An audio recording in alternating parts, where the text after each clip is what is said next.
The rain fell like bullets against the asphalt, each drop exploding into 1,000 fragments that mirrored the chaos in my chest. 11:47 p.m., and Boston's streets gleamed black under the amber streetlights. The scent of wet concrete and exhaust fumes clung to the air as I hurried through the hospital's staff exit, my sneakers squeaking against the slick pavement. 12 hours. That's how long I'd been on my feet in the pediatric ward, watching over tiny patients who deserved so much better than what life had dealt them. My scrubs clung to my tired body, the pale blue fabric darkened with sweat, and the occasional splash of juice from a toddler who'd finally smiled after 3 days of fever. These moments made everything worth it. Almost everything. My keys jingled in my trembling fingers as I approached my beaten Honda Civic, parked under the flickering fluorescent light of the staff parking garage. The metal was cold and wet beneath my palm when I reached for the handle, but then I heard it. Footsteps. Slow, deliberate, echoing off the concrete walls. My blood turned to ice water. Isabella. His voice cut through the rain like a blade, low and gravelly from too much whiskey and too many cigarettes. I didn't need to turn around to know who stood behind me. Derek Morrison. My ex-boyfriend. My nightmare. The man I'd spent the last 6 months trying to forget. I turned slowly, my back pressed against the car door. He emerged from the shadows between 2 parked vehicles, his police uniform wrinkled and stained, badge catching the overhead light. At 29, Derek had the kind of rugged features that used to make my heart race. Now they just made my skin crawl. Dirty blonde hair hung across his forehead, and his brown eyes held that familiar glint of anger and something darker. Something hungry. "You've been avoiding my calls." His words slurred slightly, and the smell of alcohol hit me from 6 feet away. "We broke up, Derek. 6 months ago. Remember?" I clutched my keys between my fingers, the metal edges pressing into my palm. "You don't get to call anymore." He stepped closer, and I caught sight of the fresh scratches on his knuckles. Someone had fought back recently. That someone probably hadn't been as lucky as I was right now. "See? That's where you're wrong, baby." The pet name dripped with possession and threat. "We're not done. We'll never be done." Rain plastered his hair to his skull as he moved closer, backing me against the car. I could see the moisture gathering on his uniform, hear the squish of his boots on the wet concrete. My heart hammered against my ribs so hard I was certain he could hear it. "I know you've been working extra shifts," he continued, his voice dropping to an intimate whisper that made my skin crawl. "Trying to pay for that old woman's medical bills. Your mama, right? Sweet Sophia in the memory care unit." My mother's name on his lips felt like a violation. "Stay away from her." "Or what?" He laughed, a sound devoid of any warmth. "You'll call the cops?" "I am the cops, sweetheart." The overhead light flickered again, casting his face in alternating moments of harsh illumination and shadow. In the brief darkness, he moved closer. Close enough that I could smell the whiskey on his breath, see the red veins threading through his eyes. "I've been patient, Bella. Real patient. But my patience is running thin." I pressed harder against the car, the door handle digging into my spine. "Derek, you're drunk. Go home. Sleep it off." "Home?"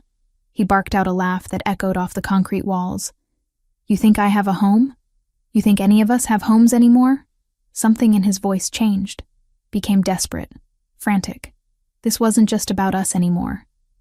Something else was driving him, something that made him even more dangerous than before. "I owe people money, Bella. Bad people. The kind who don't care about badges or uniforms or anything except getting what they're owed." His hand reached out, fingers grazing my cheek. "But you could fix all that." I jerked away from his touch, adrenaline flooding my system. "I don't have any money. You know that. You don't need money." His smile was all teeth and predatory hunger. "You just need to come with me. Tonight." That's when I ran. I pushed past him with all the strength I had, my shoulder slamming into his chest. He stumbled backward, caught off guard by the sudden movement, giving me precious seconds to bolt toward the garage exit. My feet pounded against the wet pavement as I heard him cursing behind me, his heavier footsteps echoing as he gave chase. The rain hit me like a wall of ice as I burst from the parking garage onto the street. My scrubs provided no protection against the October chill, and within seconds I was soaked through, but I didn't stop running. Couldn't stop. Because I knew Derek, and I knew that if he caught me tonight, I might not see tomorrow. The old part of Boston stretched ahead of me, all narrow streets and shadowy alleyways. Historic buildings loomed on either side, their brick facades gleaming wetly in the streetlight. My lungs burned as I sprinted down Washington Street, past closed shops and empty sidewalks. The sound of Derek's pursuit had faded, but I didn't trust it. Didn't trust anything anymore. I ducked into an alley between two buildings, pressing my back against the cold brick wall, trying to catch my breath. Rain streamed down my face, mixing with tears I didn't remember shedding. My red hair hung in wet tangles around my shoulders, and I could taste copper in my mouth where I'd bitten my tongue. That's when I heard the voices. Male. Rough. Getting closer. She went this way. Check the alley. Boss ain't gonna be happy if we don't find her. My blood turned to slush. These weren't Derek's voices. These were new threats. Unknown dangers in a night that had already gone from bad to catastrophic. I crept deeper into the shadows, my sneakers silent on the wet pavement. Through the rain, I caught sight of movement at the mouth of the alley. Two men in dark clothing, their faces hidden in the shadows. One pointed in my direction, and I knew I had seconds before they spotted me. I bolted, back onto the main street, past a closed bookstore and a shuttered cafe, my feet slipping on the slick sidewalk. The sound of pursuit echoed behind me, but I didn't dare look back. Ahead, warm light spilled from the windows of an upscale Italian restaurant, its elegant facade a stark contrast to the chaos in my chest. And that's when I saw him, tall, imposing, a figure in an expensive charcoal suit emerging from the restaurant's entrance, his dark hair perfectly styled despite the rain. He moved with the kind of confidence that suggested he'd never run from anything in his life. I didn't think, couldn't think. Desperation made the choice for me. I grabbed his hand. His skin was warm against my freezing fingers, and I felt him tense at the unexpected contact. Up close, he was even more intimidating than I'd first thought. At least 6'3", with shoulders broad enough to block out the streetlight behind him. His eyes were the color of winter storms, pale blue-gray and sharp enough to cut glass. "Please," I whispered, my voice barely audible over the rain. "Help me." For a heartbeat, he said nothing.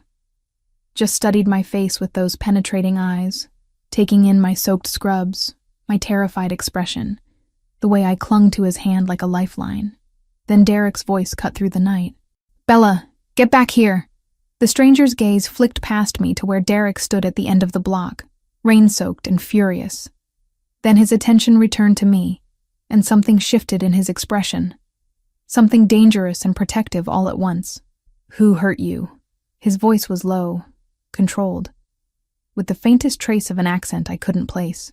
Before I could answer, two men in dark suits materialized from the shadows behind him. They moved like ghosts, silent and deadly, flanking us without a sound. Derek took one look at them and stopped dead in his tracks. The stranger squeezed my hand once, gently, and I felt something pass between us. A promise, maybe, or a warning. "You're safe now," he said simply, and for the first time in months I almost believed it. The silence stretched between us like pulled wire as Derek retreated into the rain-soaked darkness. My hand remained locked in the stranger's grip, his warmth anchoring me to reality while my world tilted sideways. Water dripped from my hair onto the expensive fabric of his suit, but he didn't seem to notice or care. "Vincent," he said quietly, and one of the men in dark suits stepped forward. "Follow him." Quietly. "I want to know where he goes, who he calls, what he's planning." Vincent nodded once and melted back into the shadows, moving with a predator's grace.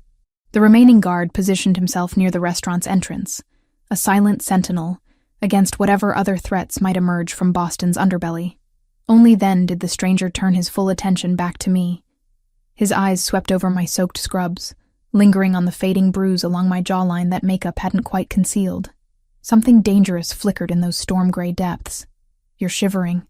It wasn't a question, but an observation delivered in that same controlled voice. I was. My entire body trembled, whether from cold or adrenaline or the sheer magnitude of what had just happened. I couldn't tell. The October rain had turned my scrubs into a second skin, clinging uncomfortably to curves I suddenly felt exposed displaying. "My car," he said, gesturing toward a sleek black sedan parked half a block away. Not an invitation. A statement.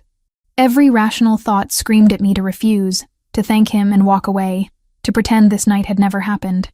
But Derek's words echoed in my mind. I owe people money, Bella. Bad people. And now this stranger had seen me, helped me, involved himself in whatever mess Derek had created. "I don't even know your name," I whispered. Something that might have been amusement touched his lips. "Lorenzo Benedetti." The name hit me like ice water. Even someone as removed from Boston's criminal underbelly as I was knew that surname. Benedetti. Old money. Old power. Old violence wrapped in expensive suits and legitimate businesses. I'd grabbed the hand of a man whose family name appeared in newspaper headlines and FBI investigations. "You recognize it?" Again, not a question. I nodded mutely, suddenly aware of how small I felt standing next to him. At 5'5", I had to crane my neck to meet his gaze. He towered over me, all controlled strength and dangerous elegance. "Good. That means you understand the protection I can offer." His thumb traced across my knuckles. A gesture so gentle it seemed at odds with everything I'd heard about men like him, and the price of refusing it. The threat was velvet-wrapped but unmistakable. I could accept his help and enter his world, or decline and face Derek alone, with whatever bad people Derek owed money to closing in. "What do you want from me?" My voice cracked on the last word. Lorenzo studied my face for a long moment, rain gathering in his dark hair and running down the sharp planes of his cheekbones. "Right now? To get you somewhere warm and dry before you catch pneumonia." He guided me toward the sedan with a hand at the small of my back, his touch burning through the wet fabric of my scrubs. The car was a work of art, all gleaming paint and chrome that probably cost more than I made in 2 years. The interior smelled of leather, and something expensive and masculine that made my pulse quicken. "Giuseppe's Ristorante," Lorenzo told the driver, as I settled into butter-soft leather seats. The penthouse. The penthouse. Of course, a man like Lorenzo Benedetti would own the building above his restaurant.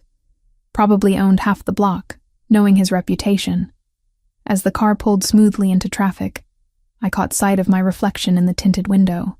Wet hair plastered to my skull, green eyes wide with shock and exhaustion, skin pale as porcelain. I looked like a drowned cat who'd stumbled into a tiger's den. "Tell me about Derek Morrison." Lorenzo's voice cut through my self-assessment. I turned to find him watching me with those penetrating eyes, his expression unreadable in the dim interior lighting. "How do you know his last name?" "I make it my business to know things." He adjusted his cufflinks with precise movements. Especially when those things involve men who put their hands on women in my territory. The casual possessiveness in his voice sent shivers down my spine that had nothing to do with my wet clothes. My territory. Like Boston's North End belonged to him personally. "We dated for 8 months, I said quietly, focusing on my hands twisted in my lap. I thought he was different. Protective instead of possessive. Strong instead of controlling. A bitter laugh escaped me. Amazing how wrong you can be about someone. When did it start? The violence. Heat flooded my cheeks. How did you... The way you flinch when someone moves too quickly. The way you positioned yourself against that car door tonight, protecting your ribs. His gaze flicked to the fading bruise on my jaw. The way you immediately assumed I wanted something from you in exchange for help. Each observation cut deeper than the last. Was I really that transparent? That obviously damaged? 3 months ago, I admitted, a slap during an argument about money. He apologized, brought flowers, promised it would never happen again. But it did. I nodded, unable to meet his eyes. It always got worse when he'd been drinking. And lately, he'd been drinking more. Said he was under pressure at work, that things were complicated. The car turned onto a narrow street lined with historic brownstones, their windows glowing warmly in the rain. Lorenzo's fingers drummed once against his knee, the only sign of agitation he'd shown. What kind of pressure? I don't know. He never told me specifics. I watched raindrops race down the window, distorting the city lights into abstract patterns. But tonight, he said he owed money to bad people, that I could fix all his problems. Lorenzo's jaw tightened almost imperceptibly. By going with him. It wasn't a question, but I answered anyway. Yes, Isabella. The way he said my name, with that faint accent curling around the syllables, made something flutter in my chest. Look at me. I turned reluctantly, meeting those storm-gray eyes in the car's dim interior. Derek Morrison is a dirty cop drowning in debt to people who view human life as currency. His voice carried absolute certainty. If you had gone with him tonight, you wouldn't have survived the week. The casual delivery of that statement hit me like a physical blow. How can you possibly know that? Because I know who he owes money to. Lorenzo leaned forward slightly, the expensive fabric of his suit stretching across his broad shoulders. Mikhail Kozlov. Russian mob. They don't negotiate, and they don't forgive debt. My mouth went dry. Russians? But Derek's a cop. He works with the FBI task force, which makes him valuable to men like Kozlov, until he stops being useful. Lorenzo's smile held no warmth. Then he becomes a liability to be eliminated. The car pulled to a stop in front of an elegant brick building, its ground floor housing the same upscale restaurant where I'd first grabbed Lorenzo's hand. Above it, floors of expensive condominiums rose into the rainy night, their windows glowing like golden eyes. This is your building. Another statement, not a question.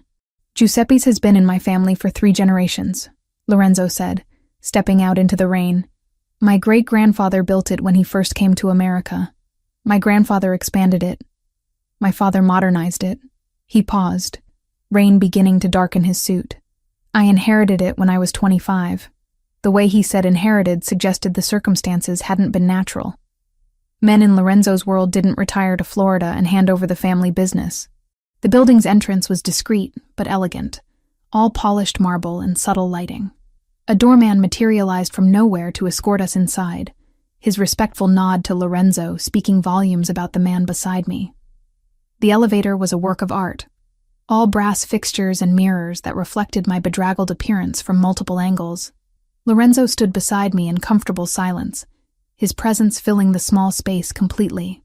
I could smell his cologne now, something woody and expensive that probably cost more than my monthly rent. 60 floors, I observed, watching the numbers climb. Privacy requires altitude. His lips quirked slightly. The higher you climb, the fewer people can reach you. The elevator opened directly into a penthouse that took my breath away.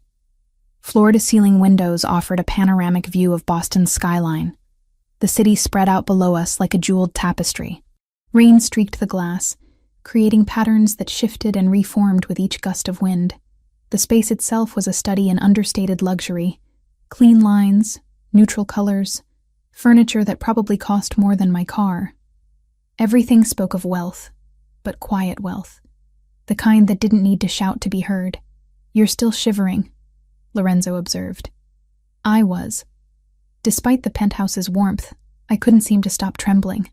The adrenaline was wearing off, leaving behind exhaustion and the dawning realization of what my life had become in the span of 1 terrifying hour.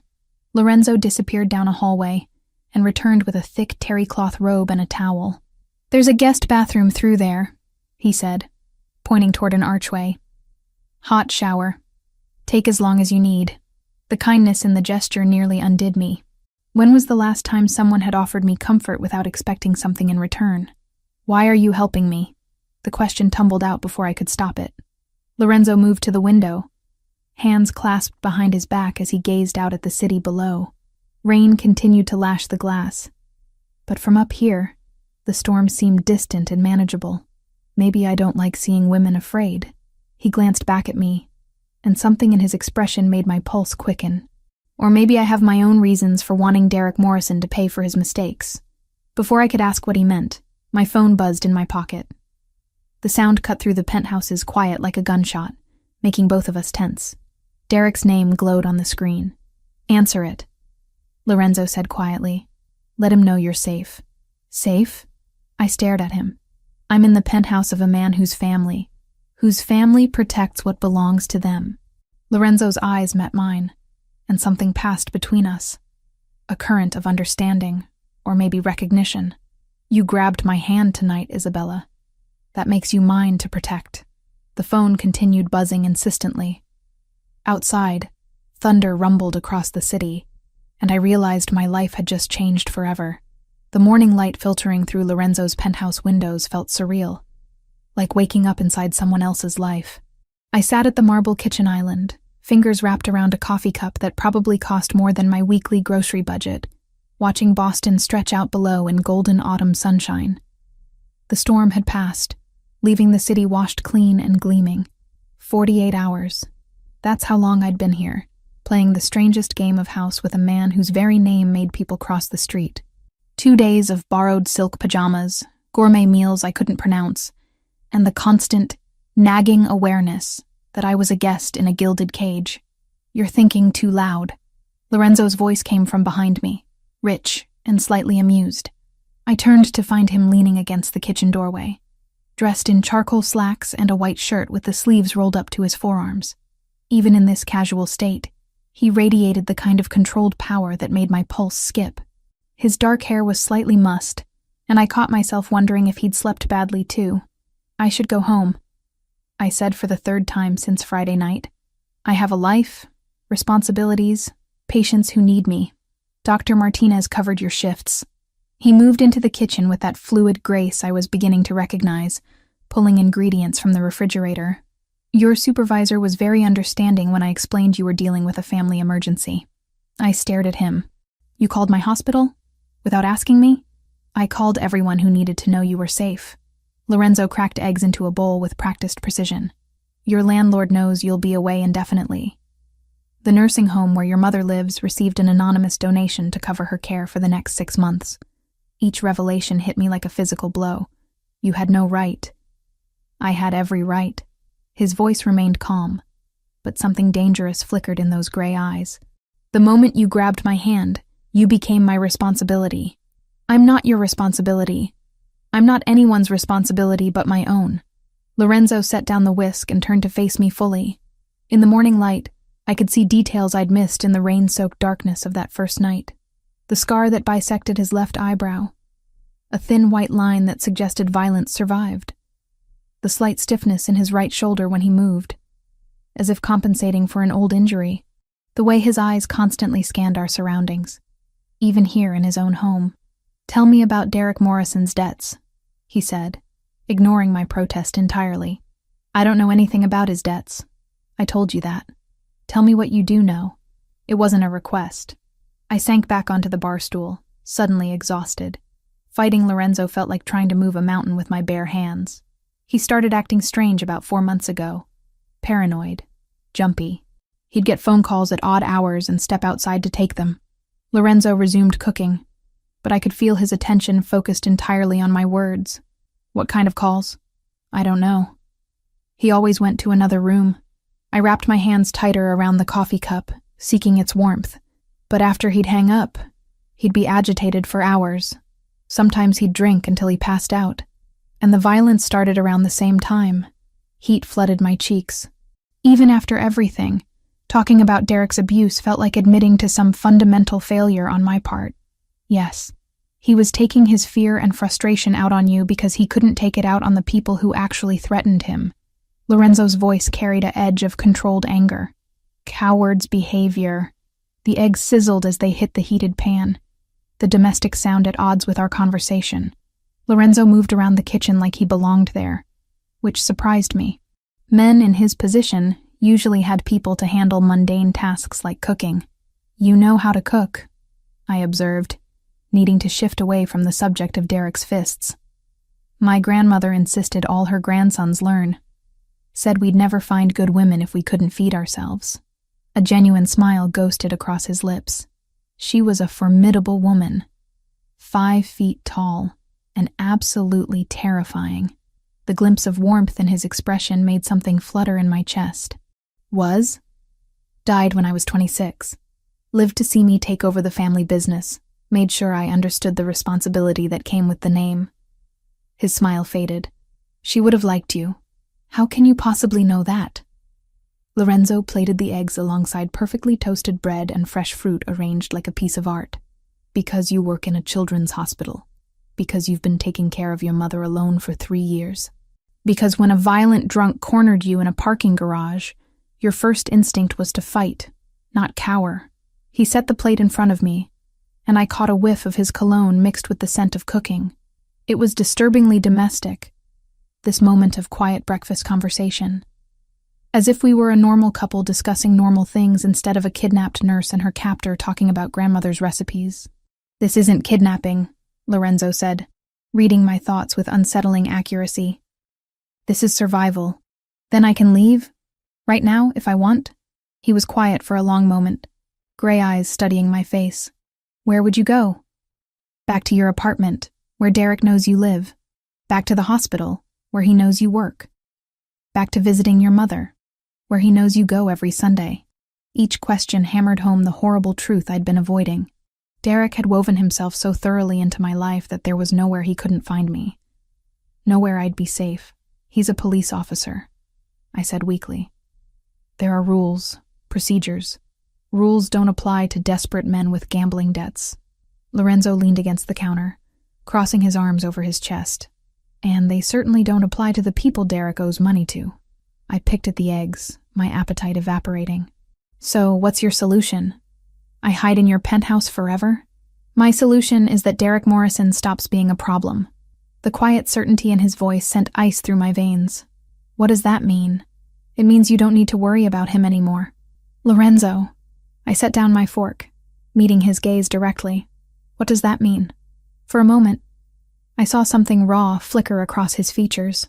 Not the controlled, dangerous man who'd rescued me from the rain, but someone younger, more vulnerable. Someone who'd inherited terrible responsibilities at 25 and learned to carry them with elegant brutality. "It means I protect what's mine," he said quietly, "by any means necessary." Before I could respond, his phone buzzed against the marble countertop. Lorenzo glanced at the screen, and his entire demeanor shifted. The moment of vulnerability vanished, replaced by cold professionalism. "Vincent." He answered on the second ring, but I could hear both sides of the conversation in the kitchen's acoustics. "Boss, we got a problem. Morrison's been asking questions. Hit up 3 of his contacts in narcotics, trying to get information on you." Lorenzo's jaw tightened. "What kind of information?" "Security details. Where you live, where you go, who you see. He's also been flashing pictures of the girl around the North End." My blood turned to ice water. Derek was hunting me, using his badge and police connections to track me down. And now he was specifically targeting Lorenzo. "Any bites?" Lorenzo's voice remained steady, but I caught the subtle tension in his shoulders. "Nothing solid, but boss, word is he's not working alone anymore. Someone's backing him. Someone with resources. Kozlov. That's what I'm thinking. Morrison's not smart enough to plan this kind of operation solo." Lorenzo ended the call and set the phone down with deliberate care. When he looked at me, his eyes were completely devoid of warmth. "Pack whatever you need for a few days." His voice was all business now. "We're leaving the city." "Leaving." Panic fluttered in my chest. "Where are we going?" "Somewhere Derek Morrison and his Russian friends can't reach you." Lorenzo was already moving, pulling his phone back out to make another call. "Marco, prepare the house in Gloucester. Full security team. We'll be there by noon." "Wait." I stood up, my breakfast forgotten. "You can't just decide to relocate me without consulting me first." Lorenzo paused in his preparations, and when he turned back to me, I saw something that made my breath catch. Not anger exactly, but something deeper and more primal. Possession. "You asked me to help you," he said quietly. "This is what help looks like in my world, Isabella. You don't get to pick and choose which parts of my protection you accept. I'm not your property." "No." He stepped closer, close enough that I had to tilt my head back to meet his gaze. "You're something far more valuable than that." "What am I then?" For a heartbeat, he didn't answer. Then his hand came up to cup my cheek, thumb tracing the line of my jaw with surprising gentleness. His touch was warm, calloused in a way that suggested he knew violence intimately, but chose to be gentle with me. "You're the first person in 10 years who looked at me and saw someone worth saving, instead of someone to fear." His voice was barely above a whisper. "That makes you irreplaceable." Before I could respond, he stepped back, the moment of vulnerability gone as quickly as it had come. "Pack light," he said, already moving toward his own room. "We have 30 minutes before the car arrives." I stood frozen in the kitchen, my cheek still burning from his touch, trying to process what had just happened. Lorenzo Benedetti, the man whose name struck fear into Boston's criminal underworld, had just revealed something raw and desperate beneath his controlled exterior. And God help me, I wanted to understand what he meant. The sound of drawers opening and closing came from his bedroom. Efficient and methodical. Whatever safe house he was taking me to, it was clearly well prepared and completely secure. Another piece of the vast machinery he'd built around himself, designed to protect and control in equal measure. I touched my cheek where his hand had been, still feeling the echo of his warmth. 48 hours ago, I'd been a simple pediatric nurse with an abusive ex-boyfriend and mounting medical bills. Now I was the protected asset of a man who could make people disappear with a phone call. The terrifying part wasn't that Lorenzo frightened me. The terrifying part was that he didn't. The safe house in Gloucester sat perched on rocky cliffs overlooking the Atlantic, its weathered shingles and wraparound porch giving it the appearance of a quaint New England cottage. But the illusion shattered the moment I noticed the discreet cameras, the reinforced windows, and the way Lorenzo's men positioned themselves at strategic points around the property. 3 days. 3 days of walking along private beaches, reading in sun-drenched window seats, and pretending this was some kind of romantic getaway instead of protective custody. The October air carried the salt tang of approaching winter, and I'd taken to bundling in one of Lorenzo's sweaters while I sat on the porch, watching seabirds wheel against the gray sky. Lorenzo had been the perfect gentleman. Respectful distance, polite conversation. No repeat of that moment in his penthouse kitchen when his hand had cupped my cheek and made my pulse stutter. It should have been reassuring. Instead, it left me restless and confused, hyper-aware of his presence in ways that had nothing to do with fear. "The sunrise here is extraordinary." His voice came from behind me, rich with that faint accent that made my skin prickle with awareness. I didn't turn around, too afraid he'd see something in my expression I wasn't ready to acknowledge. "It's beautiful. Peaceful. Peaceful is good. Peaceful keeps you alive." Lorenzo settled into the porch chair beside me, extending a steaming mug of coffee. Vincent called. "Derek Morrison visited your hospital yesterday." My blood turned to ice. "What did he want?" "To speak with your supervisor. Claimed he was concerned about your welfare, said you'd been acting erratically before you disappeared." Lorenzo's jaw tightened. "Dr. Martinez didn't buy it. Told him patient confidentiality prevented her from discussing your personal situation." I set down my coffee with trembling fingers. "He's not going to give up, is he?" "No." Lorenzo leaned forward, elbows resting on his knees. "Men like Derek don't surrender easily, especially when they're desperate." The morning sun caught in his dark hair, highlighting threads of silver I hadn't noticed before. At 34, Lorenzo carried himself with the confidence of someone who'd seen too much, survived too much. There were lines around his eyes that spoke of sleepless nights and difficult decisions. "Tell me about your father." The words tumbled out before I could stop them. Lorenzo went very still. "Why do you want to know?" "Because you said you inherited the family business when you were 25. Because yesterday, I watched you order a man's execution over the phone like you were discussing the weather." I turned to face him fully. "Because I need to understand who you really are." For a long moment he said nothing. Then he stood, moving to the porch railing with that fluid grace I'd come to recognize. His hands gripped the worn wood, knuckles white with tension. "My father was Antonio Benedetti, third-generation Italian-American, built our legitimate construction business from nothing." Lorenzo's voice was carefully neutral. "He believed in old-world values, family, loyalty, honor. And the other business, the illegal side, that came later. Protection money from shop owners who couldn't afford police response times, loans for families who couldn't get bank approval, dispute resolution for people the courts ignored." Lorenzo's smile held no warmth. "It started as helping the community. It evolved into controlling it." A gust of salt air whipped across the porch, carrying the cry of seagulls and the distant sound of waves against rocks. Lorenzo's profile was sharp against the morning sky, all angular planes and controlled strength. "How did he die?" I asked softly. "Car bomb. outside his favorite restaurant on a Tuesday night in October. Lorenzo's voice never wavered, but I saw his knuckles whiten further. The Kozlov organization wanted our territory. They thought eliminating the head would scatter the family, but it didn't. No. He turned back to me, and I saw something raw flicker in those gray eyes. It just made the survivors more dangerous. Before I could respond, his phone buzzed against the porch table. Lorenzo glanced at the screen, and his entire demeanor changed, shoulders tensing as he read the message. What is it? Vincent. Derek Morrison isn't working alone anymore. Lorenzo was already moving, pulling out his phone to make a call. They grabbed Sarah Chen from the pediatric ward at St. Mary's 20 minutes ago. My world tilted sideways. Sarah was a sweet, quiet nurse from the Philippines who worked the same shifts I did. We'd had coffee together dozens of times, shared stories about difficult patients and impossible supervisors. They took Sarah? My voice came out as a whisper. They think she's you. Lorenzo's phone was already ringing. Vincent, talk to me. I could hear Vincent's voice through the speaker, tight with tension. 2 men in a van, grabbed her outside the hospital pharmacy.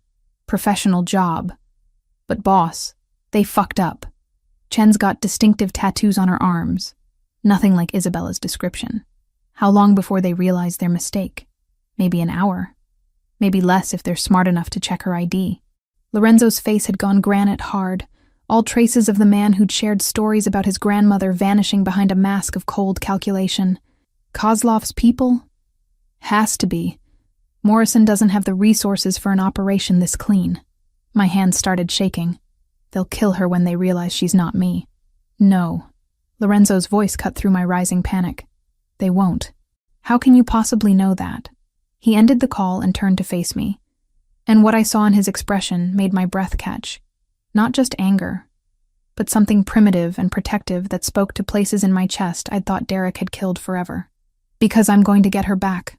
Lorenzo was already moving toward the house, his movements sharp and purposeful. Marco!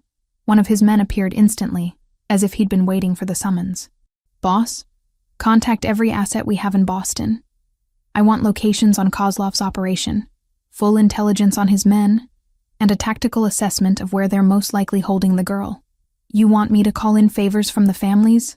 Call in everything. Lorenzo's voice carried absolute authority. And get the car ready. We're heading back to the city. I stood up so quickly my chair scraped against the porch floor. We? You're not staying here while an innocent woman suffers because of the danger following you around. Lorenzo's eyes met mine, and I saw something that made my pulse stutter. Besides, you're going to help me get her back. I don't understand. You're a nurse. You understand medical procedures, hospital layouts, staff rotations. Lorenzo stepped closer. Close enough that I could smell his cologne mixed with salt air and something darker. And you know Sarah Chen personally. You can identify her positively. Make sure we're rescuing the right person. The logic was sound, but underneath it lay something else. A test, maybe. Or a declaration.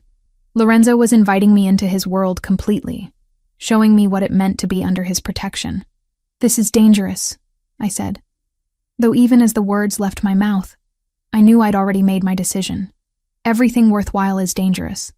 Lorenzo's hand came up to cup my cheek, thumb tracing the line of my jaw just like that morning in his kitchen. The question is whether you trust me to keep you safe while we save your friend. His touch sent heat spiraling through my chest, awakening responses I'd thought Derek had beaten out of me forever. Standing there on that windswept porch, with the Atlantic stretching endlessly before us and danger closing in from behind, I realized something that should have terrified me. I did trust him, completely and without reservation. What do you need me to do? I asked. Something shifted in Lorenzo's expression. Not surprise exactly, but satisfaction. As if I'd just passed some crucial test he'd been waiting for me to take. First, you're going to tell me everything you know about St. Mary's security protocols and shift changes. His hand dropped from my face, but the warmth of his touch lingered. Then you're going to help me plan Sarah Chen's rescue. And after that, Lorenzo's smile was sharp as a blade and twice as dangerous. After that, you're going to watch me teach Derek Morrison and his Russian friends what happens when they threaten what's mine. The possessiveness in his voice should have frightened me. Instead, it sent a thrill of anticipation down my spine. that had nothing to do with fear and everything to do with the growing certainty that Lorenzo Benedetti was about to go to war. And somehow, impossibly, I wanted to stand beside him when he did. "When do we leave?" I asked. 1 hour. Lorenzo was already heading toward the house, his movements sharp with purpose. "Pack light and dress dark. Where we're going, visibility gets people killed." I watched him disappear inside, then turned back to the ocean one last time. The peaceful morning had shattered completely, replaced by the metallic taste of approaching violence. Sarah was in danger because of me, because I'd grabbed a stranger's hand in a moment of desperation and dragged an innocent woman into a war between dangerous men. But as I followed Lorenzo into the house, one thought echoed in my mind with startling clarity. For the first time in months, I wasn't running from the fight. I was running toward it. The manila folder on Lorenzo's desk contained my entire life reduced to photographs and printed reports. Bank statements showing my mother's medical bills, employment records from St. Mary's, even copies of text messages I'd sent to colleagues about picking up extra shifts. Everything was there, laid out with clinical precision that made my skin crawl. "How long have you been watching me?" I asked, my voice barely steady. Lorenzo stood behind his desk in the penthouse study, hands clasped behind his back as he gazed out at the Boston skyline. "We'd returned from Gloucester 3 hours ago. Sarah's rescue mission planned down to the minute. But first, apparently, came this moment of truth. Vincent has been conducting background checks on everyone in your social circle since Friday night. His reflection in the window looked carved from stone. Standard security protocol when someone enters my protection. That's not what I asked. I flipped through pages of surveillance photos. Me leaving the hospital. Me visiting my mother. Me grocery shopping on a Tuesday afternoon, completely unaware I was being documented. These photos go back weeks, Lorenzo. Maybe months. He turned slowly, and the expression on his face confirmed what I'd already begun to suspect. 6 months. The admission hit me like a physical blow. 6 months? You've been stalking me for 6 months? I've been watching you. His voice remained maddeningly calm. There's a difference. Is there? I stood up so quickly the chair scraped against the hardwood floor. Because from where I'm sitting, it looks like you've been planning this entire thing from the beginning. Lorenzo moved around the desk with that predatory grace, stopping just close enough that I had to tilt my head back to meet his eyes. Planning what, exactly? This. Us. Whatever this is supposed to be. I gestured at the opulent study, the protected penthouse, the carefully constructed cage he'd built around me. Did you orchestrate Derek's debt too? Make sure he'd get desperate enough to threaten me so you'd have an excuse to swoop in and play savior? Something dangerous flickered in those gray eyes. Be very careful what you accuse me of, Isabella. Or what? You'll have me disappeared like you're planning to do to Derek? The words tumbled out, fueled by betrayal and growing panic. How do I know any of this is real? How do I know Derek wasn't working for you all along? Lorenzo's jaw tightened, but his voice remained level. Because if Derek Morrison was working for me, you would never have suffered a single bruise at his hands. The quiet certainty in his statement gave me pause, but I was too angry to back down. Then why? Why watch me? Why choose me? For a long moment, Lorenzo said nothing. Then he moved to a cabinet against the far wall, withdrawing a crystal decanter and 2 glasses. His movements were precise, controlled, but I caught the slight tremor in his hands as he poured. Do you know what it's like to inherit a legacy built on blood? He didn't look at me as he spoke. To wake up one morning and discover that everything you thought you knew about your life was a carefully constructed lie? I remained silent, sensing this was important. That whatever he was about to tell me would change everything between us. I was 25 when my father died. A business major from Harvard, completely insulated from the family's real operations. Lorenzo handed me a glass, his fingers brushing mine. I thought we were construction contractors who occasionally helped out struggling families in the neighborhood. The whiskey burned as it went down, but I welcomed the distraction. When did you learn the truth? At his funeral, when Mikhail Kozlov approached me to offer his condolences and explain exactly what kind of business relationship he'd had with Antonio Benedetti. Lorenzo's laugh held no humor. Apparently my father had been quietly expanding into territories the Russians considered theirs. So Kozlov killed him. Kozlov ordered it. Derek Morrison planted the bomb. Lorenzo's eyes met mine over the rim of his glass. Your ex-boyfriend murdered my father, Isabella. That's why he owes the Russians money. That's why they own him completely. The revelation hit me like ice water. Derek hadn't just been abusive, he'd been a killer. A bomb maker who destroyed Lorenzo's family for money. You knew. My voice came out as a whisper. When I grabbed your hand that night, you already knew who Derek was. I knew Derek Morrison was a dirty cop in debt to Russian criminals. I knew he'd killed my father. Lorenzo set down his glass and stepped closer. What I didn't know was that he'd been using his badge to terrorize an innocent woman for months. But you'd been watching me, following me. I backed away until my shoulders hit the window. Why? Because Derek Morrison mentioned you. During one of his increasingly desperate calls to his Russian handlers. Lorenzo's voice dropped lower, more intimate. He told them about his ex-girlfriend, the pretty nurse who worked at St. Mary's, how she'd be perfect collateral if they needed leverage. My blood turned to ice. He was planning to sell me. He was planning to offer you as payment for his debt, interest on what he owed for my father's murder. Lorenzo reached out, his fingers ghosting along my jawline. I started watching you to understand what kind of weapon Derek thought he had. What I found was something entirely different. What did you find? A woman who worked double shifts to pay for her mother's care, who volunteered at the children's hospital on her days off, who smiled at homeless people and bought coffee for strangers and treated every patient like they were family. His thumb traced across my cheekbone. A woman who deserved protection, not exploitation. The gentleness in his touch made my chest ache. So, you decided to protect me. I decided to understand you, to learn your patterns, your routines, the things that made you feel safe. Lorenzo's other hand came up to frame my face completely. I told myself it was reconnaissance, intelligence gathering, but it wasn't. No, his voice was barely above a whisper. It was obsession. The admission hung between us like a live wire, dangerous and electric. Lorenzo's hands on my face were warm, steady, nothing like Derek's violent possessiveness. This was different. Darker, maybe, but infinitely more careful. You could have approached me differently, I said.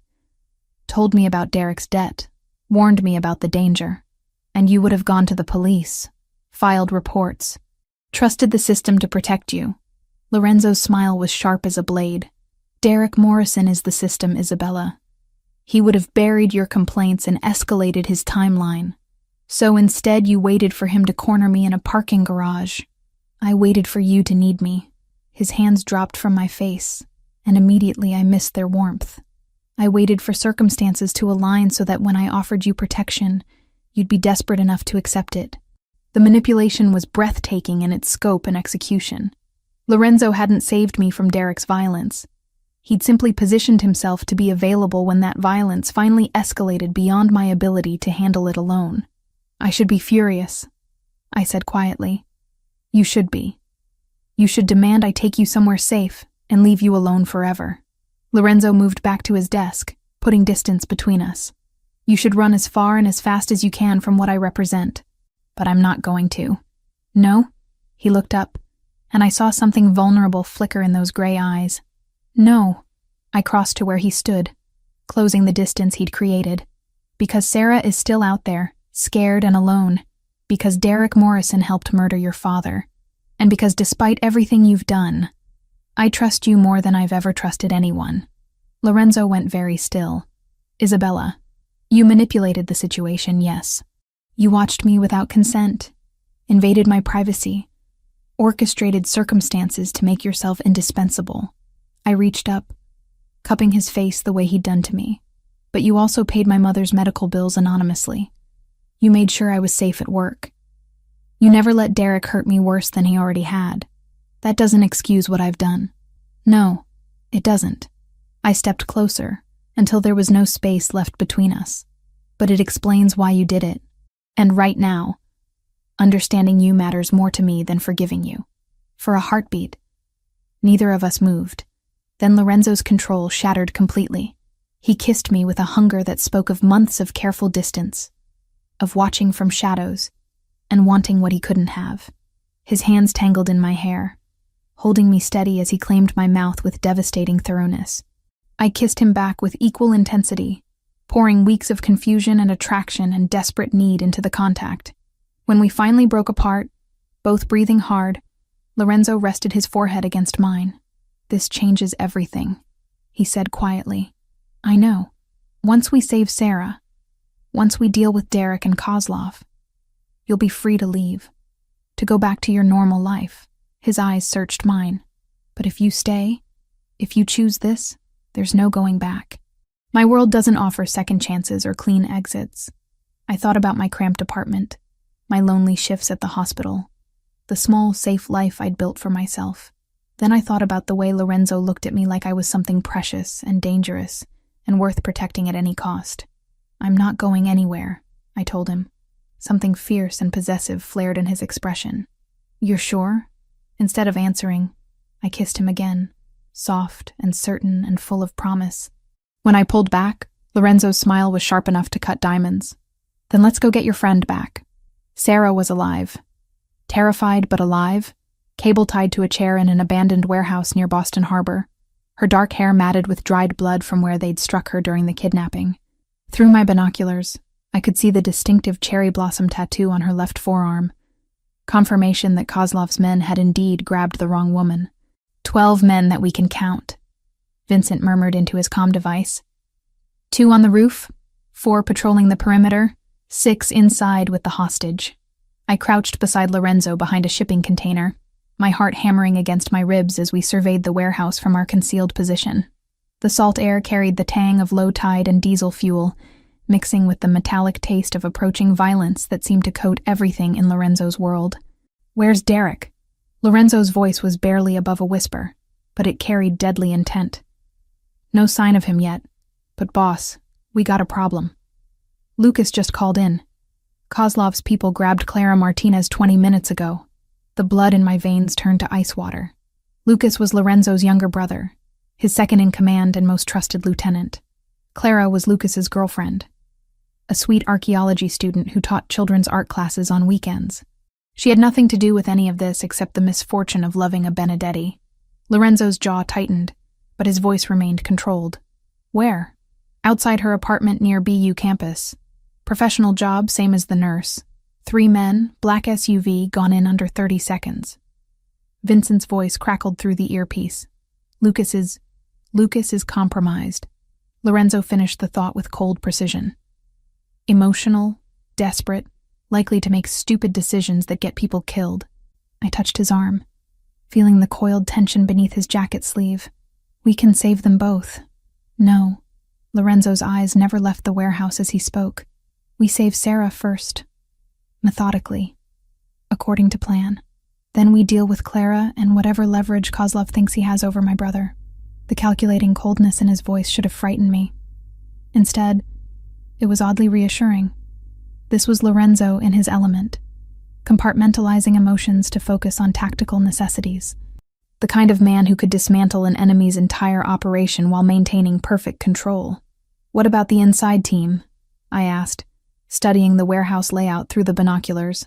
"Marco and Tony are positioned at the north entrance. Vincent's team has the east side covered." Lorenzo adjusted his position slightly, and I caught the gleam of the handgun holstered beneath his jacket. "You and I go in through the loading dock, quick and quiet." "And if something goes wrong?" Lorenzo's smile was sharp as broken glass. "Then Mikhail Kozlov learns why my father built this organization to survive his death. We moved across the open ground between containers like ghosts, using shadows and strategic timing to avoid the roving patrols. Lorenzo moved with the fluid precision of someone who'd done this before, many times, and his confidence steadied my nerves even as adrenaline flooded my system. The loading dock was secured with a chain-link gate that Vincent had already cut, leaving an opening just wide enough for us to slip through. Inside, the warehouse was a maze of stacked pallets and industrial equipment, all draped in shadows that seemed to move and shift in the dim lighting. Sarah's voice reached us before we saw her, weak but defiant as she spoke to her captors in broken English mixed with Tagalog curses that would have made her grandmother proud. "American police will find you," she was saying, her accent thick with fear, but her tone stubborn. "You cannot hide forever." A Russian-accented voice responded with cruel laughter. Police already know where you are, little bird. Police brought you to us. Derek. It had to be Derek feeding information to Kozlov's operation, using his badge and connections to facilitate kidnappings in broad daylight. The betrayal cut deeper than I'd expected, not because I still cared about him, but because it confirmed how completely I'd misjudged someone I'd once trusted. Lorenzo gestured for me to stay back as he moved closer to the main area where they were holding Sarah. Through gaps in the stacked crates, I could see her clearly now, cable tied to a metal folding chair, her St. Mary's scrubs torn and stained, but her chin lifted in defiance even as tears tracked down her cheeks. 3 men stood around her, 2 Russians in expensive suits, and one who made my blood freeze.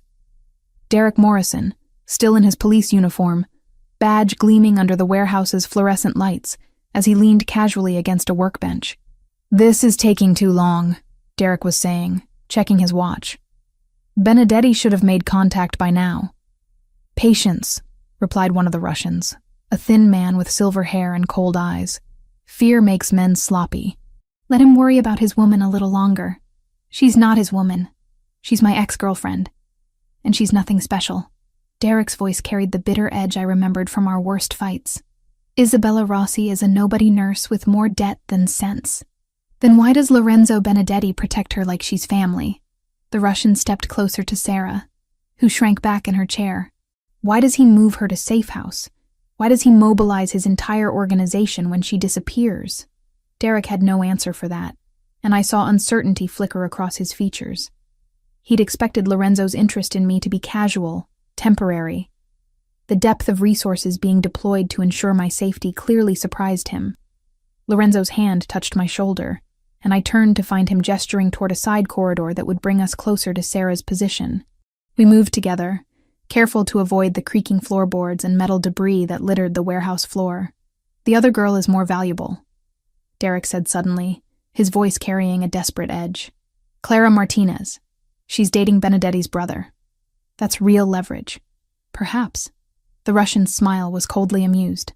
"But this one serves our purposes for now. When Benedetti arrives to negotiate, we will have answers to interesting questions. And if he doesn't come, then we send pieces of his woman to Lucas Benedetti until he becomes more cooperative." The casual brutality in the Russian's voice made Sarah whimper softly. That's when Lorenzo moved. He emerged from the shadows like death incarnate, moving with lethal precision that spoke of years of practice and absolutely no hesitation about violence. The first Russian never saw him coming, Lorenzo's arm snaking around his throat and applying pressure to the carotid artery until the man dropped unconscious to the concrete floor. The second Russian spun toward the sound, hand reaching for the gun holstered beneath his jacket, but Lorenzo was already there. A vicious strike to the solar plexus doubled the man over, followed by a knee to the face that sent him crashing backward into a stack of wooden pallets. Derek fumbled for his service weapon, but his hands were shaking and his movements clumsy with panic. "Benedetti, I know you're here." "Yes, you do."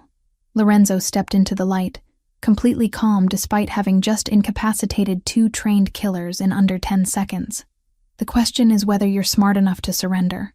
I've got backup coming," Derek said, his gun finally clear of its holster but wavering as he tried to aim at Lorenzo. "This warehouse is surrounded.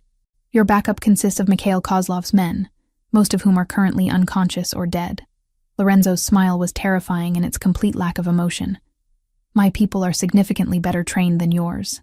As if to emphasize his point, the warehouse lights suddenly went out, plunging everything into darkness except for the pale glow filtering through high windows. Emergency lighting kicked in seconds later, casting everything in hellish red that made the scene look like something from a nightmare. "Isabella!"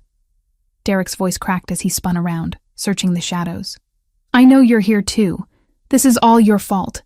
If you'd just come with me Friday night, none of this would have happened." I stepped into the light before Lorenzo could stop me, facing the man who'd terrorized me for months. In the red emergency lighting, Derek looked older, more desperate, hollow-eyed with the kind of desperation that made men dangerous. "You're right," I said quietly. "If I'd gone with you Friday night, I'd be dead by now. Just like you're going to be." Derek's gun swung toward me, but Lorenzo was faster. The shot that rang out echoed through the warehouse like thunder, but it wasn't Derek who fired. Lorenzo's bullet took Derek's center mass, spinning him around and sending his weapon clattering across the concrete. He dropped to his knees, hands pressed against the spreading red stain on his uniform shirt, looking up at me with something that might have been surprise. "You chose him," Derek whispered, blood frothing at the corners of his mouth. "Over me? Over everything we had." "We never had anything," I told him, surprised by how steady my voice sounded. "You had control, and I had fear." "That's not love, Derek. That's just violence wrapped in pretty words." Derek Morrison died still looking confused about the distinction. I should have felt something, watching the man who dominated my nightmares for months bleed out on a warehouse floor. Relief, maybe, or satisfaction, or even grief for what we might have been under different circumstances. Instead, I felt nothing at all except a strange sense of completion, like closing a book I'd never wanted to read in the first place. Lorenzo was already moving toward Sarah, producing a tactical knife to cut through her restraints. She collapsed forward the moment she was free, sobbing with relief and terror as I rushed to check her for serious injuries. "Sarah, it's okay. It's Isabella. You're safe now." I ran my hands over her arms and head, checking for fractures or signs of concussion. "Can you tell me where it hurts?" "Everywhere," she whispered, clinging to my hands like a lifeline. "They said they were going to kill me. Said they were going to cut off pieces and send them to someone named Benedetti. That's not going to happen." Lorenzo appeared beside us, his voice gentle in a way that seemed at odds with the violence he'd just unleashed. "You're under my protection now, Miss Chen. No one will hurt you again." Sarah looked between us, intelligence flickering in her dark eyes despite the trauma. "You're him, the man Isabella grabbed. I am, and you came to save me." We both did.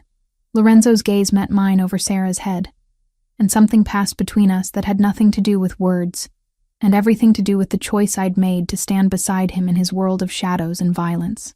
"What about Clara?" I asked as we helped Sarah to her feet. Lorenzo's expression hardened again, the gentle protector disappearing behind the mask of the Don. "Now we get my brother's girlfriend back." And then Mikhail Kozlov learns what it cost to threaten a Benedetti. As we made our way toward the warehouse exit, Sarah leaning heavily on my arm, and Lorenzo's men materializing from the shadows to escort us to safety, I realized something that should have terrified me. I wasn't leaving Lorenzo's world anymore. I was becoming part of it. The phone call came at 3 a.m, shattering the fragile peace Lorenzo and I had built during the 24 hours since Sarah's rescue. I jerked awake in his arms, my heart hammering as the ringtone cut through the penthouse's silence like a blade. Lorenzo was instantly alert, reaching for his phone with the reflexes of a man who'd learned to expect danger during vulnerable moments. The caller ID made his jaw tighten with lethal intent. "Lucas." He answered without preamble, his voice sharp with controlled tension. I could hear his brother's voice through the speaker, rough with desperation and barely controlled panic. "They want to make a trade, Enzo. Clara for Isabella. Tomorrow night at midnight. Pier 47. My blood turned to ice water. Despite everything we'd done, despite Derek's death and the rescue mission's success, Mikhail Kozlov still had leverage. Still had the power to force Lorenzo's hand by threatening innocent people. "Is Clara alive?" Lorenzo's question was clinical, emotionless, but I felt the tension coiling through his muscles like a living thing. "They let me speak to her for 30 seconds. She's scared, but unharmed. For now." Lucas's voice cracked slightly. "Enzo, they're going to kill her if we don't comply." Kozlov made that very clear. Lorenzo sat up, running a hand through his dark hair as his mind processed tactical possibilities. "How many men does he have with him?" I counted 12 during the exchange. "But there could be more positioned around the pier." Lucas paused, and when he spoke again, his voice carried a note of desperate pleading I'd never heard from Lorenzo's controlled younger brother. "They want Isabella, Enzo. Specifically her. Kozlov said he's been planning something special for the woman who caused him so much trouble." I slipped out of bed, pulling on one of Lorenzo's shirts as I moved to the window overlooking Boston Harbor. Somewhere out there, Clara Martinez was being held by men who viewed human life as currency, who would torture and kill her without hesitation if their demands weren't met. It's a trap, I said quietly, not turning from the window. Kozlov knows you'd never hand me over willingly. He's counting on us trying to rescue Clara, walking into whatever kill box he's prepared. Lorenzo's reflection appeared in the glass behind me, his expression carved from stone. You're right, which is why we're not going to play by his rules. What do you mean? Lucas, are you listening? Lorenzo spoke into the phone while his eyes held mine in the window's reflection. I'm here. Tell me about the pier. Security cameras, escape routes, structural weaknesses, everything you observed during the meeting. For the next 20 minutes, Lucas provided detailed intelligence about Pier 47, its layout, and the positions he'd seen Kozlov's men occupy. I listened with growing dread as the scope of the trap became clear. The pier was isolated, surrounded by water on 3 sides, with limited access points and no cover for approaching rescuers. It's a killing ground. Vincent's voice came through as Lorenzo conference called his lieutenant. Classic ambush setup. They're not planning to let anyone walk away from this exchange. Then we don't go to the exchange, I said, turning from the window to face Lorenzo directly. We find where they're holding Clara and extract her before the meeting. Lorenzo's smile was sharp as broken glass. My thoughts exactly. What followed was the most intense planning session of my life. Lorenzo transformed from protective lover into tactical commander, deploying resources with surgical precision while coordinating with contacts throughout Boston's criminal underworld. I watched in fascination as he became the man who'd built an empire from his father's blood, commanding absolute loyalty through a combination of respect and carefully applied fear. Kozlov's using the old fish processing plant on Turner Street, Vincent reported after 2 hours of reconnaissance. Heavy security, but our inside man confirmed Clara's being held in the main office on the 2nd floor. Inside man? I asked. Lorenzo's expression was grim. One of Kozlov's lieutenants has gambling debts to our casino. Sometimes financial leverage is more effective than bullets. By dawn, the plan was set. Marco and Tony would create a diversion at the pier, making Kozlov believe we were attempting the exchange as demanded. Meanwhile, Lorenzo's main force would hit the processing plant, extracting Clara while Kozlov was distracted. And me? I asked, though I already suspected the answer. You stay here. Safe. Protected. Lorenzo cupped my face in his hands, thumbs tracing my cheekbones with infinite gentleness. This isn't negotiable, Isabella. Like hell it isn't. I pulled back, meeting his gaze with stubborn determination. Clara is in danger because of me. Because Kozlov wants to hurt you through me. I'm not hiding in this penthouse, while other people risk their lives to clean up my mess. This isn't your mess. This is the price of being mine. Lorenzo's voice carried absolute finality. And I won't risk losing you to settle old debts. We argued for another hour, but Lorenzo was immovable on this point. I would remain in the penthouse under heavy guard while he dismantled Kozlov's operation piece by piece. It was logical, tactical, and completely unacceptable to every fiber of my being, which is why, 3 hours later, I found myself crouched behind shipping containers at the processing plant, watching Lorenzo's team take their positions around the building. I'd slipped past his guards using knowledge gained during my years as a nurse, exploiting shift changes and blind spots with the same precision I used to navigate busy hospital corridors. Vincent's voice crackled through the stolen earpiece I'd lifted from Lorenzo's desk. Teams in position. Boss, we're ready for your signal. Clara's location confirmed? Lorenzo's voice was tight with controlled tension. 2nd floor office, northeast corner. 2 guards at the door, unknown number inside. I could see Lorenzo from my position, a dark figure against the pre-dawn sky as he prepared to lead the assault on the building where Clara was being held. Even from a distance, his movements spoke of coiled violence and absolute determination. That's when everything went wrong. The explosion came from the direction of Pier 47, a massive fireball that lit up the Boston Harbor skyline and sent shock waves rippling across the water. Lorenzo's diversion team had walked into something far worse than an ambush. Marco's team is down. Vincent's voice carried panic for the first time since I'd known him. Boss, it was a setup. Kozlov had explosives rigged throughout the pier structure. Lorenzo's response was a string of Italian profanity that needed no translation. Kozlov had outmaneuvered us, using our own tactical assumptions against us while preparing a trap within a trap. New plan. Lorenzo's voice cut through the chaos with deadly calm. We hit this building now, hard and fast, before Kozlov realizes his diversion failed. Clara comes out alive, whatever it takes. The assault began with surgical precision. Lorenzo's men moved like ghosts through the processing plant, neutralizing guards with silenced weapons and tactical efficiency. I watched from my hiding spot as they systematically cleared each floor, working their way toward Clara's location with methodical violence. Then I saw him. Mikhail Kozlov himself, emerging from a black sedan that had just arrived at the plant's rear entrance.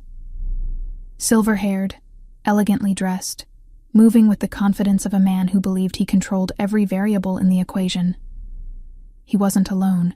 6 heavily armed men flanked him as he entered the building, and I realized with growing horror that Kozlov hadn't been fooled by the diversion at all. He'd expected Lorenzo to attempt a rescue operation and had positioned himself to personally oversee Clara's execution when it began. I keyed the stolen radio.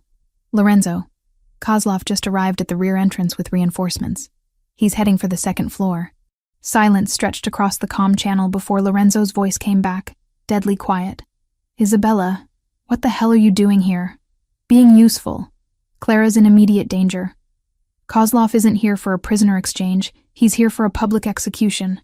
He wants you to watch her die. Another pause.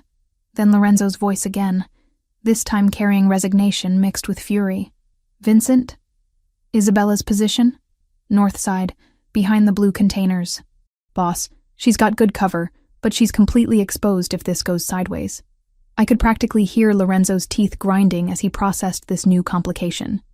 Then, with the adaptability that had made him Boston's most feared crime lord, he shifted tactics entirely. Isabella, can you see the 2nd floor windows from your position? Yes. Northeast corner, 2 guards visible. In approximately 3 minutes, those guards are going to be very distracted by explosions and gunfire. If Clara appears at that window, if she's in immediate danger, I need you to guide her to safety. My mouth went dry. Guide her how? There's a fire escape on the building's north wall. If she can reach it, if she can climb down, you'll be her only chance of getting out alive. Before I could respond, the war began in earnest. Lorenzo's team hit the processing plant like a hurricane, breaching multiple entry points simultaneously while laying down suppressing fire that turned the pre-dawn quiet into a cacophony of violence. Muzzle flashes lit up the building's windows like deadly fireworks, and the sound of automatic weapons echoed across the harbor. I pressed myself deeper into cover as stray bullets sparked off metal containers around me, my heart hammering with terror and adrenaline. This wasn't like the warehouse rescue, surgical and controlled. This was urban warfare, chaotic and deadly, with Clara's life hanging in the balance. Movement at the 2nd floor window caught my attention. Clara's face appeared briefly, pressed against the glass, her mouth open in a scream I couldn't hear over the gunfire. Behind her, I caught a glimpse of Mikhail Kozlov, his silver hair gleaming as he grabbed her by the throat. Lorenzo! I keyed the radio desperately. Kozlov has Clara at the window. He's going to... The window exploded outward in a shower of glass and splintered wood. For one horrible moment, I thought Kozlov had thrown Clara to her death. Then I realized what I was seeing.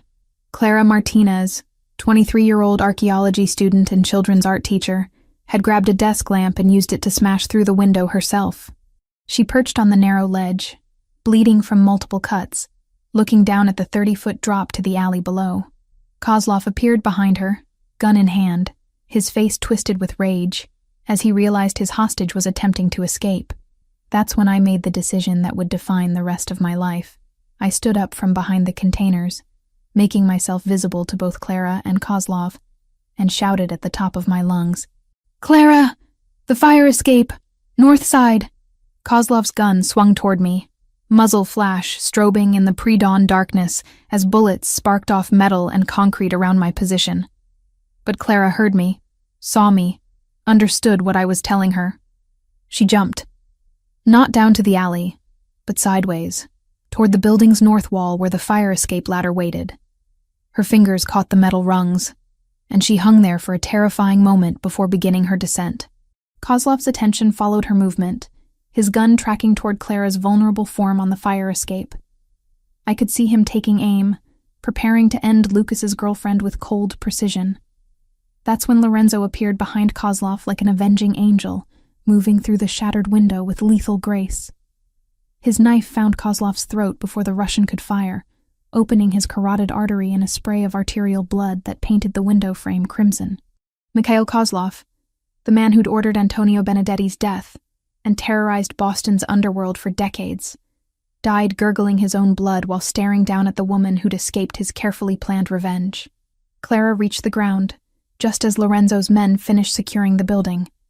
I ran to her, catching her as she collapsed, checking her for serious injuries while sirens wailed in the distance. "Is it over?" Clara whispered, clinging to my hands with desperate strength.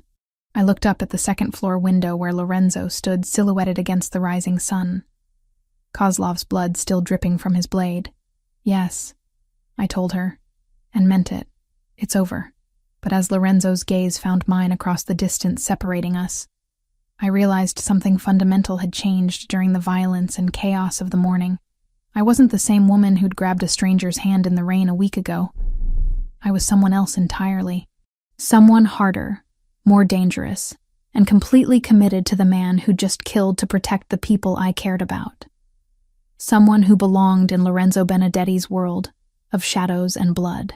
6 months later, the morning sun streamed through the floor-to-ceiling windows of our private office on the 15th floor of Benedetti Construction's headquarters, casting golden patterns across architectural plans and medical supply invoices that covered Lorenzo's mahogany desk.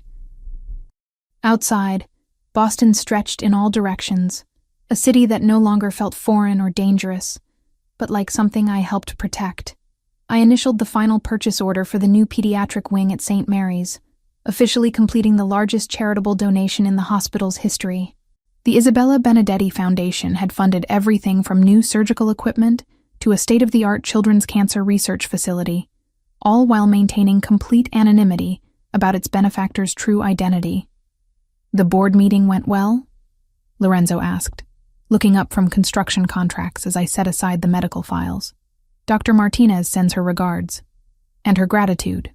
I moved around the desk to where he sat, unconsciously settling onto his lap in a gesture that had become natural over the months. "The new wing will serve 3 times as many children as the old facility." Lorenzo's arms encircled my waist, pulling me closer against his chest. At 34, he carried himself with the same controlled danger that had first captured my attention. But now I saw the gentleness beneath the careful mask.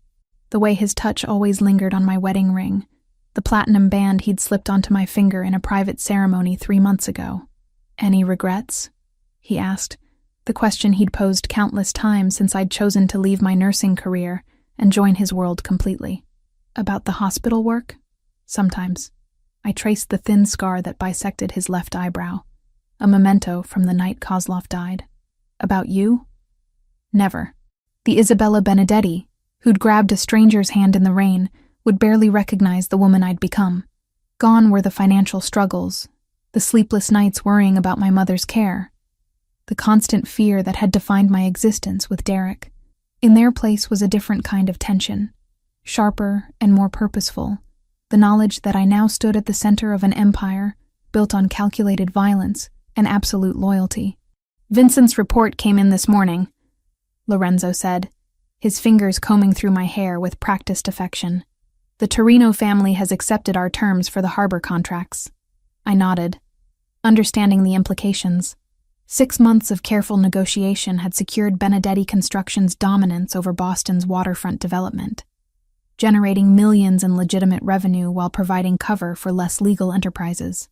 It was the kind of strategic victory that would have been impossible without the intelligence network we'd built together. "And the other matter?" I asked.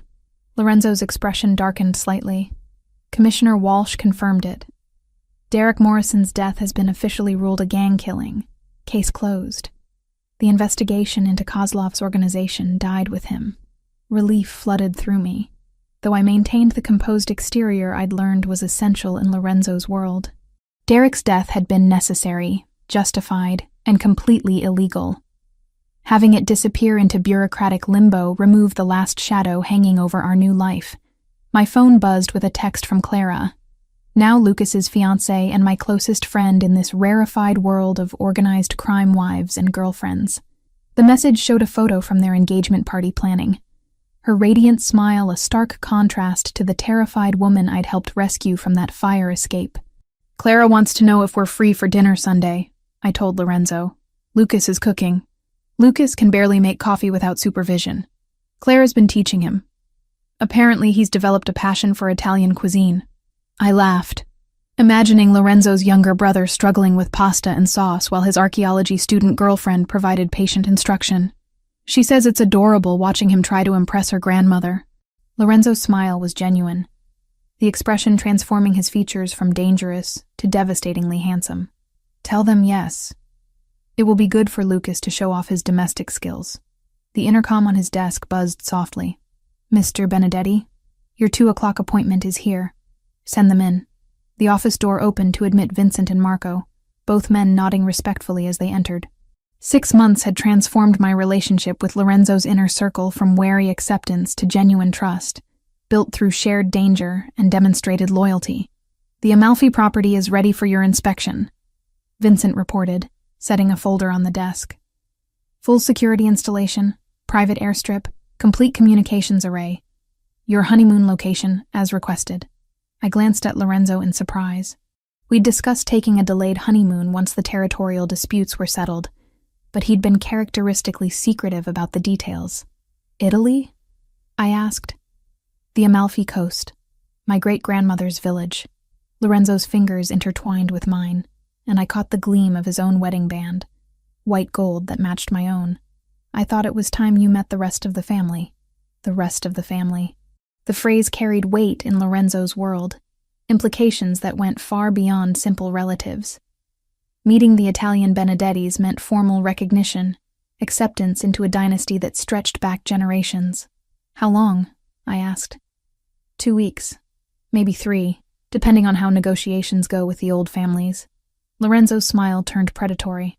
"It seems our success in Boston has attracted attention from Palermo." Vincent cleared his throat diplomatically. "There's also the matter of the Chicago representatives.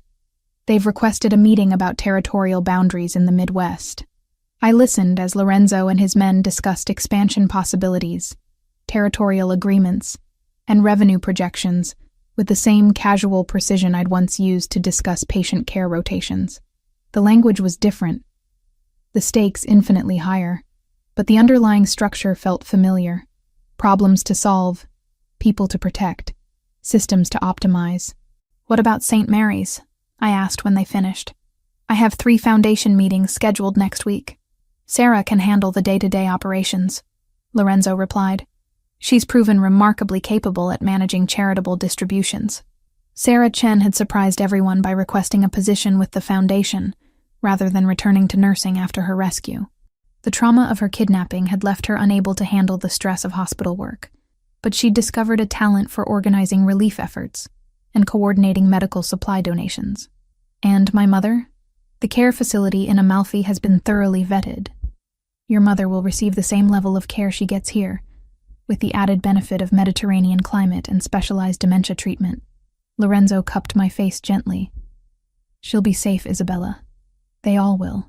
After Vincent and Marco left with their instructions, I remained in Lorenzo's lap, processing the magnitude of what he'd planned. A honeymoon that was also a diplomatic mission, introducing me to the most powerful crime families in Europe while establishing our position in the international hierarchy. "Are you nervous?" Lorenzo asked, reading my thoughts with unsettling accuracy. "Should I be? The old families can be traditional in their expectations of women." His thumb traced across my cheekbone. "But you've proven yourself in ways they'll respect. You've shed blood to protect family. You've built legitimate enterprises that benefit the organization. You've earned your place beside me through action, not just marriage." The weight of his words settled over me like a mantle. 6 months ago, I'd been a pediatric nurse struggling to pay bills and avoid an abusive ex-boyfriend. Now I was the wife of Boston's most powerful crime lord, the silent partner in a multi-million-dollar empire, a woman who'd killed to protect the people she loved. "Do you ever miss it?" I asked. "The simplicity of your life before I grabbed your hand that night?" Lorenzo was quiet for a long moment. his hand stroking through my hair as he considered the question. "I miss the illusion of simplicity," he said finally. "The belief that I could keep the violence compartmentalized, separate from everything else. But you didn't complicate my life, Isabella. You completed it. Even though I've made you vulnerable, given your enemies something they can use against you, you've made me stronger." Lorenzo's voice carried absolute conviction. "A man with nothing to lose is dangerous, but a man with everything to protect is unstoppable." The late afternoon sun slanted through the windows, painting everything in shades of gold and amber. Below us, the city hummed with its usual rhythm, millions of people living their lives completely unaware of the conversations and decisions being made in towers like this one. I thought about the woman I'd been 6 months ago, terrified and alone, convinced that her life was spiraling beyond control. She could never have imagined this moment, this sense of belonging to something larger and more dangerous than anything she'd ever dreamed possible. "I love you," I said, the words still carrying the weight of surprise even after months of marriage. "And I love you." Lorenzo's response was immediate, certain, backed by actions that had proven its truth in blood and sacrifice. More than power, more than the organization, more than life itself. He kissed me then, soft and deep and full of promise, tasting of coffee and determination and the kind of dangerous devotion that built empires and toppled kingdoms. When we broke apart, both breathing harder than before, Lorenzo rested his forehead against mine in the gesture that had become our private language of intimacy. "Ready to meet the family?" he asked. I thought about terrified nurses and archaeology students, about mothers with dementia and loyal lieutenants who'd become brothers, about the vast network of people who depended on the choices Lorenzo and I made together. "I'm ready," I said, and meant it completely. Outside the windows, Boston glittered in the setting sun, a city that belonged to us now, held in careful hands that had learned to balance mercy with necessary violence. The woman who'd once run through rain-soaked streets in terror now stood at the center of an empire, protected and cherished, and absolutely lethal when threatened. Isabella Benedetti, Queen of Shadows, Architect of Charity, Keeper of Dangerous Love. I'd never been more myself in my entire life.